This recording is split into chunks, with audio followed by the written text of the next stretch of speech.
Hello everyone, welcome to the round of 16, second series, or is it the third series? I'm losing count. Lefeu is going to be taking on Caboose on Metalopolis. Two Zergs are going to duke it out. Caboose randoming Zerg this time. Let's see what he decides to do. Both players kind of content to drone up a little bit and sending their overlords nearly simultaneously across the map, not going to find anything, forcing a drone scout to come out eventually as well. Now, Lefeu does not know what his opponent's race is, so it'll be advantageous for him to scout a little bit earlier, as a popular now popular ZvZ strat is 5-Rax Reaper, and I hope that no one runs across a fairly good player doing this, because they're just going to cry. Those sweet, sweet Zerg tears that Terran love. So Lefeu is sending out a scout early, going to reach the base as soon as his opponent Caboose reaches with an overlord, so he will scout the race and by that extension the location of his opponent. Caboose getting 14 drones here and maybe going for a 14 pool. We shall wait and see. It looks like 15 pool. Big map drone war, says Caboose, since he does have the advantage by 1. Lefeu says K. Not sure if that was a sarcastic agreement, but looks like a spawning pool is going down for both players, so in jest, everything is fair. Lefeu going to be moving his dudes to the extractor, and he may get the 100 gas by the time spawning pool finishes. Very nice, and looks like doing his best to get that extractor down for his opponent. Still doing a lot of damage to it. One armor on there going to be preventing one of the damage as well, and now they're locked up in an internal struggle, are the drones for both players. But he's going to move out, just kind of make sure there's no expansion, see that he's not behind, and go toward perhaps the watchtower if I had to make a guess. I don't think we'll be seeing a proxy hatchery or anything silly like that. But Caboose leaving his drone in the middle of his opponent's larva. Very obnoxious, and draws a drone to do its best to take him out. Again, he's just moving, being annoying. Exactly what you want to do with a scout. Take the initiative out of your opponent. Make him think a little bit more. And it looks like the Zerglings will combine to kill it as Lefeu's drone returns home. But now we have a spine crawler fearing for the worst up in the middle of the mineral line, a second one coming down as well. So Caboose fearing a rush, maybe gonna get a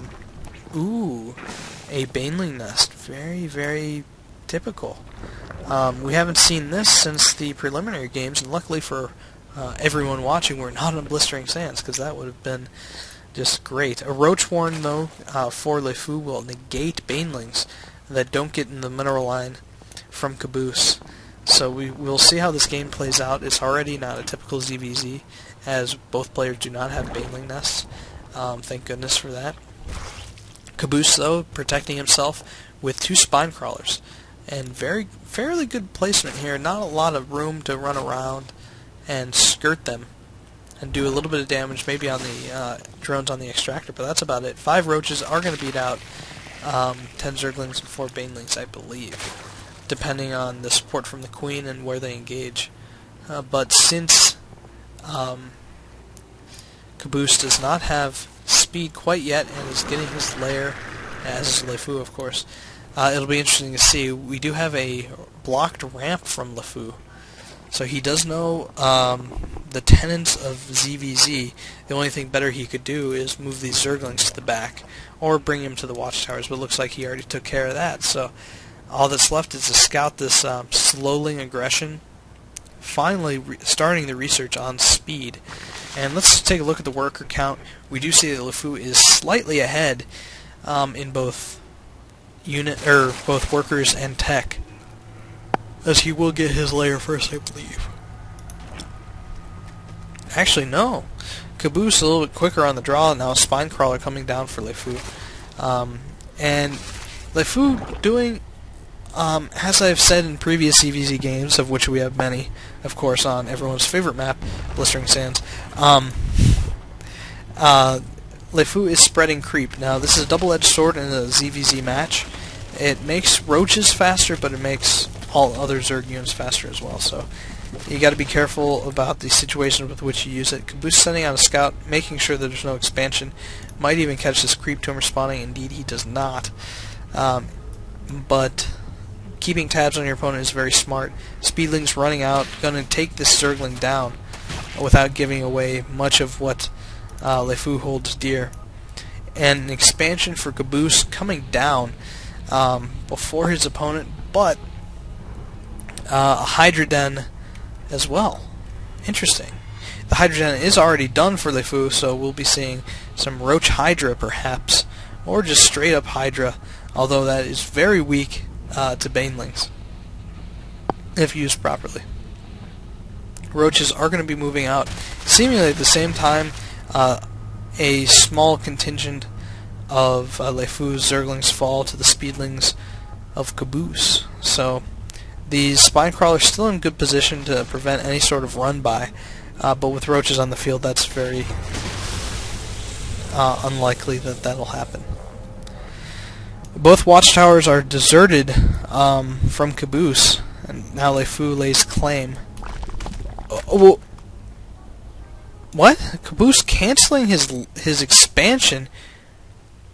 I don't know. I'm kind of confused. Another spine crawler going down. Looks like he repositioned the ones that he had, did lefeu. And looks like a run-by that is going to happen sooner or later, this watchtower being claimed. And I am still... This had to be a misclick, but it looks like he is spending his minerals on something. A bunch of Hydralisks. And he still has the money to keep that expansion up, so not sure what that was about. Maybe we can catch up with him and ask him at some point if he remembers about it. But 6 Hydras on the field for Caboose. These Roaches and Hydras for lefeu going to be retreating for some reason, maybe because of that run-by, which is thwarted by lefeu's Hydras, and actually buying time for Caboose. The Baneling's out of position, not going to be doing a lot of damage to the Roach. That's 2 Banelings on the same Roach. And a drone goes down, Overlord goes down.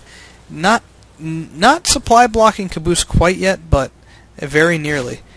And a quick volley goes off on one Hydra, going straight into a creep, spine crawler, not creep, colony. I am still somewhat stuck in Brood War terms. Now, Hydras go down to those Banelings, even a Roach does, and finally the reinforcements for Caboose warding off that attack as the Hydras must retreat for lefeu, but lefeu, not canceling his hatchery, has one up, and will be manuarding most of his drones, oh my goodness, over to his expansion. We do see a queen on the way, as well as another queen at the lair, so he might be thinking about taking a 3rd base. These Banelings for Caboose are going to be proven ineffectual, although if they caught the Hydras, that would be a boon, definitely a boon.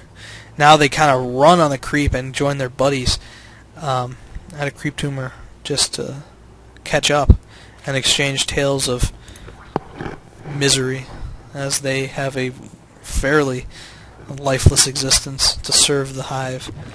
More spine crawlers going down for Caboose. The hatchery hopefully will finish this time, and Caboose getting burrow. Maybe it's for Baneling and Baneling Mines, which I am a fan of. I just have to figure out where it fits in a lot of play. We saw Tomko use it to great effect against Dino on Scrap Station, so it is possible. One lone Baneling moving out with the Hydras, and both players content to kind of macro up a little bit. A bunch of spine crawlers allowing lefeu to comfortably leave his base, explore the gold, and continue to be not quite in sight of the Zerglings. Actually, yes. Just a couple. But we do have a lair nearly researching burrow. No infestation pit for either player. Just Hydras, Hydras, Hydras. We do have lefeu grabbing his 3rd gas, Very smart play, as Hydras are very, very gas intensive, as unfortunately Caboose is finding to be not an issue, as he has still a lot of gas that he's not using and a ton of minerals. He could stand to expand again and just kind of creep up the map. Looks like he is going to bridge the gap between his two bases and continue to get some Banelings as well as Zerglings. Did he get speed? He has it on the way for those Banelings, making them kind of roly-poly, cute harbingers of death. So one Spine Crawler eventually will get made to 3 Spine Crawlers. So both players relying on static defense to help them. lefeu going to be creeping up the map to help his slow Hydras deal with the long trek they have to make, and probably will not return from.